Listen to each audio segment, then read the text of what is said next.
भोले बाबा की सजी है बारात, बूंदिया पड़ने लगी, पड़ने लगी, पड़ने लगी, बूंदिया पड़ने लगी।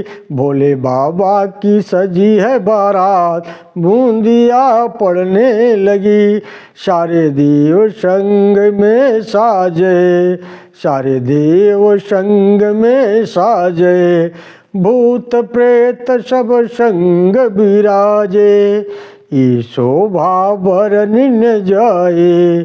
भोले बाबा की सजी है बारात, बूंदिया पड़ने लगी।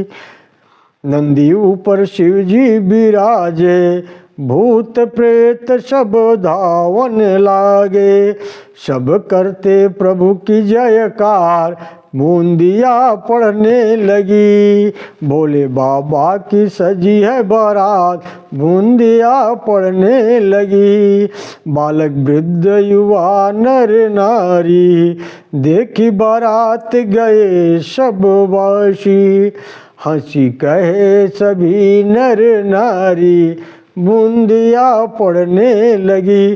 भोले बाबा की सजी है बारात, बूंदिया पड़ने लगी। भगवान शंकर के बारात की अद्भुत शोभा हो रही है।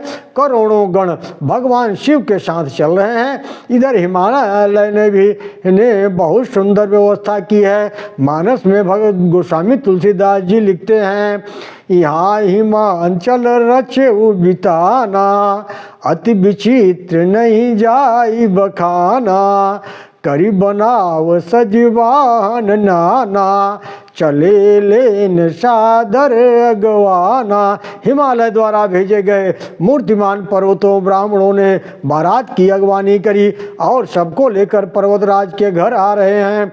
मैना का शिव रूप देखकर वो मूर्छित होने की कथा है। ओम नमो भगवते वासुदेवाय।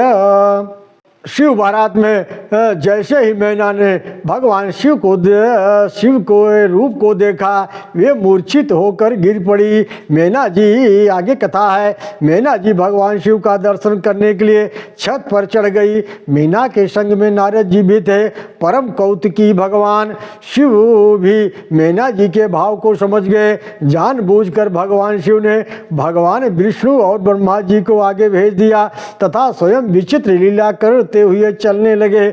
मैना ने गंधर्वपति वसु को देखकर नारद जी से पूछा, क्या ये भगवान शिव हैं? तब नारद जी ने कहा, ये तो शिव जी के गण हैं। तब मैना ने कहा, मणिग्रीव यक्ष। नारद ने कहा, ये तो शिव का सेवक है। फिर अग्नि, यम, नृत्य, वरुण, वायुदेव, कुबेर, ईशान देव, इंद्र, चंद्रमा, सूर्य, बृहस्पति को देखा।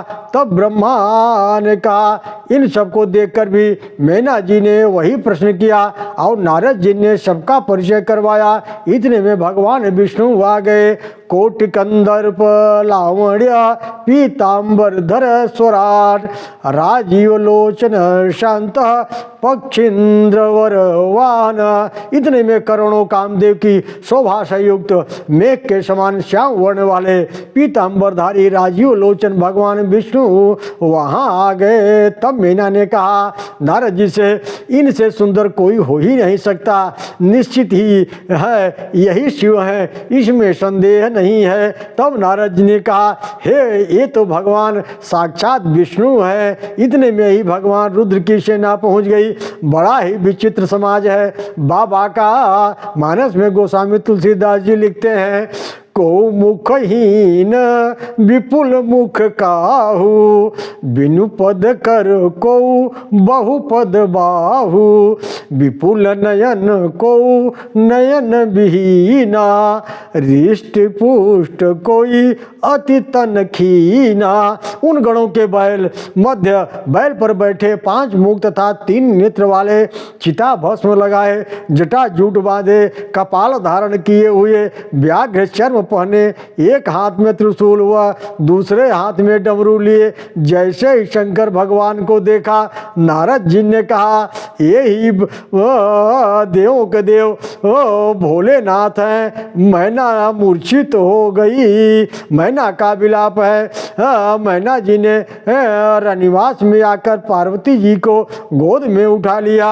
और विलाप करने लगी। मानस में तुलसीदास जी लिखते हैं, मैना हृदय भयो दुख भारी, लीनी बोली गिरीश कुमारी, जय विधि तुम्ही रूप वश दीना, तेहि जड़ बरबा उर कश कीना, नारद कर मैं काह बिगाड़ा, भवन मोर जिन्हें बसत उजारा।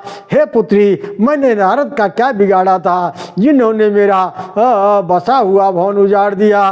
वे सप्त ऋषि आज मुझे दिख जाएं तो मैं उनकी दाढ़ी उखाड़ लूं। हे पुत्री, तूने सोना देकर कांच ले लिया, हंस को उड़ाकर पिंजड़े को कौआ कैद कर लिया, तूने गंगा जल छोड़कर कुएं का जल ग्रहण कर लिया। मैना जी मूर्छित हो गई, नगर में हाहाकार मच गया। तब नारद जी सप्त ऋषियों के साथ आए और मैना को समझाया।